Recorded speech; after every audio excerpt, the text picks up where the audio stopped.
आश्रम में रहने वाला एक शिष्य एक दिन अपने गुरु के पास जाता है और कहता है, गुरुवर, मैं आत्मसंदेह की भावना से ग्रसित हूँ।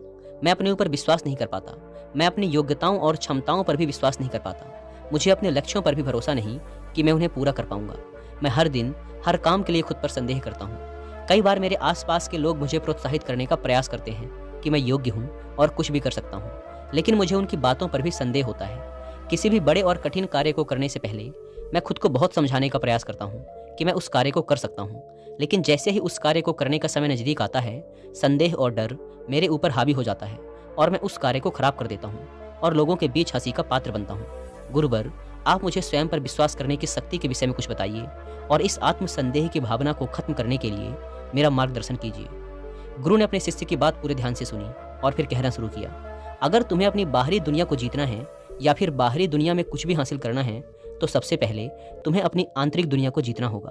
और खुद की आंतरिक दुनिया को जीतने के लिए तुम्हें अपने अंदर की विश्वास प्रणाली को मजबूत बनाना होगा, क्योंकि जब तक तुम खुद पर विश्वास करना नहीं सीखते, तब तक तुम्हारे आसपास के लोग भी तुम पर विश्वास नहीं करेंगे। एक बात हमेशा याद रखो, दूसरे लोग तुम पर विश्वास करें या ना करें, तुम्हें अपने ऊपर विश्वास होना चाहिए। क्योंकि अगर दूसरे लोगों को तुम पर विश्वास नहीं है पर तुम्हें अपने ऊपर विश्वास है कि मैं कुछ अच्छा कर सकता हूँ, तो ये तुम्हारे लिए बहुत है। हम इंसानों के पास एक बहुत ही अच्छी शक्ति है और वो है विश्वास करने की शक्ति। हर अलग अलग इंसान हर परिस्थिति को अपने नज़रिए से देखता है और यही वो शक्ति है। जिस तरह से हमारे विश्वास होंगे, उसी नज़रिए से हम अपने आसपास की घटनाओं को देखेंगे और हमारा आत्मविश्वास भी उसी तरह का होगा। इसे एक छोटी सी कहानी से समझो। एक बार एक राजा ने 2 पक्षी खरीदे। फिर उसने अपने माली से कहा कि वो इन दोनों पक्षियों को उड़ना सिखाए। कुछ दिनों बाद माली ने देखा कि उन दोनों में से एक पक्षी ने उड़ना सीख लिया, लेकिन दूसरा पक्षी उड़ नहीं पा रहा था। वो पक्षी बस एक पेड़ की डाली पर बैठा रहता था। माली उस पक्षी को उड़ाने की बहुत कोशिश करता था, लेकिन कोई भी फायदा नहीं हुआ। एक दिन जब दोनों पक्षियों को आसमान में उड़ते राजा ने देखा, तो वो बहुत आश्चर्य में पड़ गया। उसने माली से पूछा कि तुमने ऐसा कैसे किया? इनमें से केवल एक ही पक्षी उड़ता था, दूसरा बिल्कुल भी नहीं उड़ता था, तो तुमने दूसरे पक्षी को उड़ना कैसे सिखाया? माली ने उत्तर दिया कि मैंने उसे उड़ाने के बहुत ज़्यादा प्रयास किए, लेकिन वह फिर भी नहीं उड़ा। इसीलिए मैंने उस डाली को ही काट दिया जिस पर वो बैठा रहता था। उस दिन के बाद से धीरे धीरे उसने उड़ना सीख लिया। कहानी खत्म करने के बाद गुरु ने कहा कि यही हालत इंसान की भी है। इंसान अपने दुखों से और अपनी परेशानियों से चिपका रहता है। वह अपने आराम क्षेत्र में बैठा रहता है और फिर कहता है कि मैं ये नहीं कर सकता। अगर तुम किसी चीज़ के लिए प्रयास करोगे ही नहीं, अगर तुम आगे अपना काम करोगे ही नहीं, तो फिर तुम्हें परिणाम भी नहीं मिलेंगे। ज़्यादातर लोग बस बैठे रहते हैं और फिर ये सोचते हैं कि उन्हें विश्वास करने और सोचने से सब कुछ मिल जाएगा, लेकिन ऐसा नहीं है। अगर तुम्हें विश्वास है कि तुम कुछ अच्छा कर सकते हो, तो तुम्हें काम भी करना पड़ेगा। याद रखो, अपने आराम क्षेत्र में फंसे रहना और सिर्फ सोचते रहना हमारी ज़िंदगी को बर्बाद करता है। जब भी किसी इंसान की ज़िंदगी में कुछ बुरा होता है, तो वो नकारात्मक सोचना शुरू कर देता है और उस समय उसका स्वयं पर बिल्कुल भी नियंत्रण नहीं होता है। फिर वह ना तो स्वयं पर विश्वास करता है, ना दूसरे लोगों पर विश्वास करता है और ना ही इस ब्रह्मांड की शक्ति पर विश्वास करता है, और यही उसकी सबसे बड़ी गलती है। ऐसी परिस्थिति में इंसान सिर्फ 2 चीज़ें कर सकता है। पहली, या तो वो हार मान ले और उस दुख को और उन विश्वासों को स्वीकार कर ले और खुद पर, लोगों पर, वो ब्रह्मांड पर विश्वास करना बंद कर दे, या फिर वो इस दुख को खत्म करने का रास्ता ढूंढे। उस समय उसके पास इन 2 रास्तों के अलावा कोई तीसरा रास्ता नहीं होता। अगर तुम अच्छा सोचोगे, अगर तुम सकारात्मक सोचोगे, तो उससे होगा ये कि तुम्हारा दिमाग तुम्हारी समस्याओं का समाधान खोजना शुरू कर देगा। जब हम नकारात्मक सोचते हैं, तब हम चिंता और तनाव से भर जाते हैं, जिससे उस समय ना तो हम सही निर्णय ले पाते हैं और ना ही सही तरह से काम कर पाते हैं। इसीलिए जब व्यक्ति दुखी होता है, तो वो और भी ज़्यादा गलत काम करने लगता है। उसके प्रयास और भी ज़्यादा गलत हो जाते हैं। हमारे दिमाग में इतनी शक्ति है कि वो किसी झूठे सपने को भी बिल्कुल सच कर सकता है। जब हम अपने लक्ष्य के बारे में, अपने उद्देश्य के बारे में पूरी तरह से सोच लेते हैं, यानी जब हम ये निर्णय ले लेते हैं कि यही मेरा लक्ष्य है, और उसके बाद हम बिल्कुल भी यहाँ वहाँ नहीं भटकते, तो हमारा दिमाग उस सपने को सच मानना शुरू कर देता है, उस पर काम करना शुरू कर देता है, क्योंकि अब हमारा ध्यान सिर्फ उसी एक चीज़ पर है। लेकिन अगर हम हर दिन बदलते रहेंगे, तो फिर हम कहीं भी नहीं पहुँचने वाले। जिस चीज़ को हमारा दिमाग पूरी तरह से स्वीकार कर लेता है, वह चीज़ किसी न किसी रूप में पूरी हो जाती है। अगर तुम ये विश्वास कर लेते हो कि तुम अपने लक्ष्य को पूरा करने में सफल रहोगे, तो तुम्हारा विश्वास उस चीज़ को सच बना देगा। लेकिन अगर तुम्हारे मन में कोई संदेह रहता है, अगर तुम अपने ऊपर विश्वास नहीं कर पाते, अगर तुम इस ब्रह्मांड की शक्ति पर विश्वास नहीं कर पाते, तो फिर मेरी बात मानो, तुम निश्चित रूप से असफल होने वाले हो। और तुम्हारी असफलता का एक बहुत बड़ा कारण ये है कि तुम अपने ऊपर, इस ब्रह्मांड की शक्ति के ऊपर बिल्कुल भी विश्वास नहीं करते।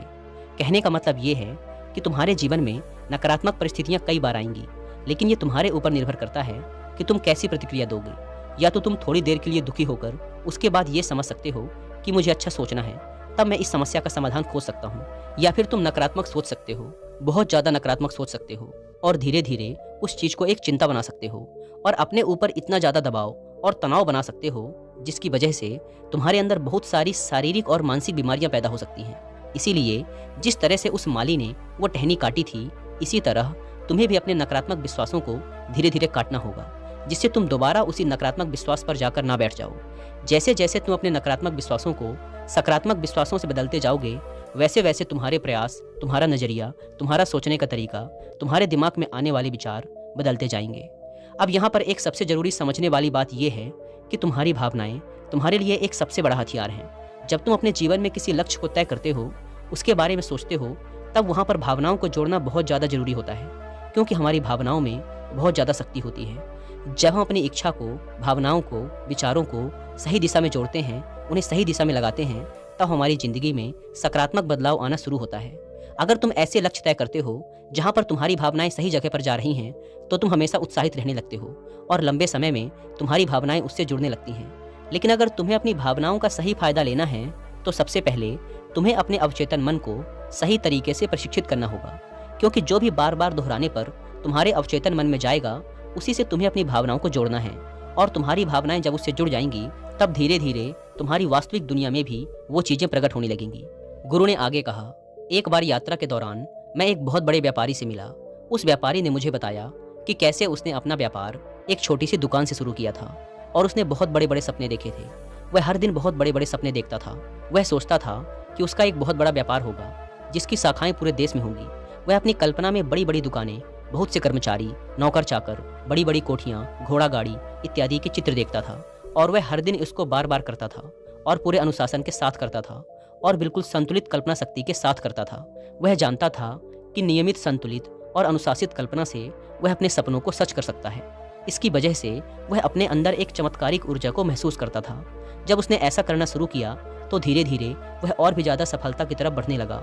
वह ब्रह्मांड के आकर्षण के नियम से अपनी मनचाही चीज़ों को अपनी ओर आकर्षित करने लगा।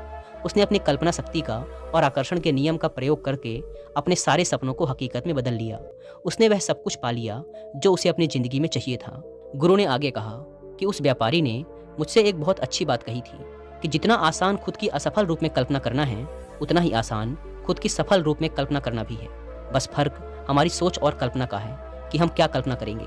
यह पूरी तरह से हमारे ऊपर निर्भर करता है। याद रखो, भावनाएं ही शक्ति का स्रोत हैं। इसीलिए परिणाम हासिल करने के लिए तुम्हें अपनी कल्पना शक्ति को भावनाओं से जोड़ना पड़ेगा। अपने लक्ष्य को अपनी भावनाओं से जोड़कर उन्हें शक्तिशाली बनाना होगा। अपने लक्ष्य को बार बार मत बदलो, उन्हें एक बार निश्चित कर लो। उन्हें अपनी कल्पनाओं में पूरा होता हुआ देखो और उनसे अपनी भावनाओं को जोड़ना शुरू करो। उनके लिए सकारात्मक रहो और फिर बस उनके प्रति ईमानदार बने रहो। धीरे धीरे तुम्हारे सारे नकारात्मक विश्वास, तुम्हारे सारे डर खत्म होने लगेंगे। समस्याएं तब भी आएंगी, लेकिन तब तुम उनके समाधान उतने ही अच्छे तरीके से निकालोगे। ये फायदा है जब हम अपने ऊपर विश्वास करते हैं, जब हम सकारात्मक कल्पना करते हैं और जब हम उस कल्पना से अपनी भावनाओं को जोड़ देते हैं। इसीलिए आज से, अभी से अपने मन में नियंत्रित और सकारात्मक कल्पना करना शुरू करो। अपने मनचाहे परिणाम को अपनी कल्पना में बनाओ। ये तुम्हारे नियंत्रण में है। तुम अपनी कल्पना में खुद को असफल होते हुए भी देख सकते हो और सफल होते हुए भी देख सकते हो। ये तुम्हारे हाथ में है। तुम जैसा देखोगे और जिस चीज़ पर विश्वास करोगे, जिस चीज़ को महसूस करोगे, वो वास्तविकता बनती जाएगी। तुम आज जितने भी सफल लोगों को देखते हो, उन सब में एक बात समान है कि वो सभी लोग समझते हैं कि एक सही मानसिक नज़रिया का महत्व कितना ज़्यादा है। सही मानसिक नज़रिया होना इसीलिए ज़रूरी है क्योंकि अगर तुम्हारे अंदर सही सोच नहीं है, अगर तुम्हारा मानसिक नज़रिया सही नहीं है, फिर चाहे तुम्हारे अंदर कितनी ही प्रतिभा हो, चाहे तुम कितने ही अच्छे से काम करो, तुम अच्छे परिणाम नहीं ला सकते। उदाहरण के लिए, मान लो एक व्यापारी है, वो अपने काम से खुश नहीं है। वह हर दिन अपने काम के लिए खुद को कोसता है, हर दिन अपने मालिक को कोसता है, हर दिन अपने वेतन को कोसता है। फिर जब वह काम पर जाता है तो अच्छा मानसिक नज़रिया न होने की वजह से वह ग्राहकों से अच्छा व्यवहार नहीं कर पाता, जिसकी वजह से उसकी बिक्री कम होती है। वहीं पर एक दूसरा व्यापारी है जो अपनी नौकरी से बहुत खुश है, जो यह विश्वास रखता है कि अगर वो अच्छा काम करेगा, अच्छा सोचेगा, अच्छा व्यवहार करेगा तो उसको और अच्छे परिणाम मिलेंगे। ऐसा सोचने की वजह से, ऐसा महसूस करने की वजह से वह अपने ग्राहकों के साथ और अच्छा व्यवहार करता है, जिसकी वजह से उसकी और ज़्यादा बिक्री होती है। तो ये फर्क होता है मानसिक नज़रिए का। तुम एक ही परिस्थिति में दो लोगों को अलग अलग तरीके से काम करते देख सकते हो, अगर उन दोनों का मानसिक नज़रिया अलग अलग है। सही मानसिक नजरिया का मतलब है कि लोगों को, परिस्थितियों को और चीज़ों को तुम कैसी प्रतिक्रिया देते हो। अक्सर लोग अपने मन के अनुसार बात करते हैं, कभी गुस्से में बात करते हैं, कभी प्यार से बात करते हैं, पर तुम्हें कितना फर्क पड़ता है? क्या तुम उनके गुस्से से बात करने पर नकारात्मक हो जाते हो, क्रोधित हो जाते हो? तो ये तुम्हारी कमजोरी है। उसी तरह अलग अलग परिस्थितियों और घटनाओं पर तुम कैसी प्रतिक्रिया देते हो। अगर कोई परेशानी आई, तुम विचलित और नकारात्मक हो जाते हो, तो ये भी तुम्हारी ही कमजोरी है। इसका मतलब तुम्हारे अंदर सकारात्मक मानसिक नजरिया नहीं है। अक्सर हमारे आसपास बहुत ज़्यादा नकारात्मकता होती है, लेकिन हम उसे अपने अंदर आने की इजाज़त देते हैं, और ऐसा तब होता है जब हम बाहर की नकारात्मकता पर विश्वास करना शुरू कर देते हैं। अगर ऐसा ना हो तो बाहर की नकारात्मक चीज़ें कभी भी हमारे ऊपर असर नहीं कर पाएंगी। अगर तुम खुद को इतना ज़्यादा मजबूत बना लो, मानसिक नजरिए को इतना सही कर लो, तो आसपास होने वाली नकारात्मक चीज़ों का, लोगों का, परिस्थितियों का तुम्हारे ऊपर कभी भी कोई असर नहीं पड़ेगा। विश्वास में कितनी शक्ति होती है इस कहानी से समझो। एक बार एक सेठ था जिसको एक बीमारी थी उसके फेफड़ों में। उसके शरीर में यह बीमारी बहुत ज़्यादा बढ़ चुकी थी। जब बहुत उपचार करने के बाद भी कोई फायदा नहीं हुआ, तो उसके बेटे ने अपने पिता का उपचार करने का निश्चय किया। उस सेठ का बेटा एक जगह पर गया, और जब वहाँ से वापस आया तो उसने अपने पिता से कहा, मैं एक बड़े प्रसिद्ध साधु से मिला था जिसने मुझे ये ताबीज दी है, पर इसके बदले उसने मुझसे 50 सोने के सिक्के लिए हैं। लेकिन सेठ के लड़के ने उस ताबीज को एक बाजार से खरीदा था। वह एक साधारण चांदी की ताबीज थी, लेकिन उस लड़के ने अपने पिता को बताया कि यह एक बहुत ही शक्तिशाली ताबीज है। इसको छूने से बहुत से लोगों की बड़ी बड़ी बीमारियां ठीक हो गई हैं। और उस लड़के ने अपने पिता के विश्वास को यहाँ पर जीत लिया। उसके पिता ने ताबीज को उसके हाथ से लिया और प्रार्थना करने लगा, और वह प्रार्थना करते करते ही सो गया। अगली सुबह सब हैरान रह गए जब चिकित्सकों ने निरीक्षण करके ये बताया कि अब वो बिल्कुल ठीक हो चुका है। अब तो मुझे बताओ कि वो इंसान ठीक कैसे हुआ, उस ताबीज से या फिर अपने विश्वास की शक्ति से? उसका विश्वास और उसकी भावनाएं एक दूसरे से जुड़ गए और वो बिल्कुल ठीक हो गया। उसको कभी भी ये पता नहीं चला कि उसके साथ ये प्रयोग किया गया था। अगर उसे पता चल जाता तो वो दोबारा से बीमार पड़ जाता। वह पूरी तरह से स्वस्थ रहा और फिर उसके बाद कई सालों तक जीवित रहा।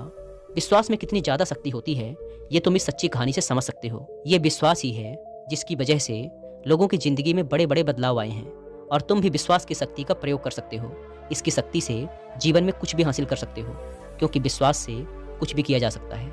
आज की इन बातों और कहानियों से तुम्हें समझ आया होगा कि विश्वास कितना ज़्यादा शक्तिशाली है। ये हमारी बीमारियों को ठीक कर सकता है, ये हमारी ज़िंदगी में बड़े बड़े बदलाव ला सकता है। इसीलिए विश्वास की शक्ति का प्रयोग करना शुरू करो। इसका प्रयोग करने के लिए तुम्हें कल्पनाओं का, सकारात्मक विचारों का, अपनी भावनाओं का सहारा लेना होगा, और धीरे धीरे अपने नकारात्मक विश्वासों को खत्म करना होगा। और एक दिन तुम्हारे नकारात्मक विश्वास खत्म हो जाएंगे और तुम अपने ऊपर और इस ब्रह्मांड की शक्ति के ऊपर विश्वास करने लगोगे, और तुम्हें बहुत ही अच्छे परिणाम मिलेंगे। इतना कहने के बाद गुरु ने अपनी बात समाप्त की और ध्यान से शिष्य की आंखों में देखा। अब उन्हें शिष्य की आंखों में विश्वास दिखाई दे रहा था। गुरु समझ गए कि जो बात वो शिष्य को समझाना चाह रहे थे वो बात शिष्य ने समझ ली है। इसके बाद उन्होंने शिष्य को वहाँ से जाने की आज्ञा दी और खुद आंख बंद करके ध्यान में डूब गए। दोस्तों, उम्मीद है कि आपको ये वीडियो पसंद आई होगी, और वीडियो में यहाँ तक बने रहने के लिए आपका बहुत बहुत धन्यवाद।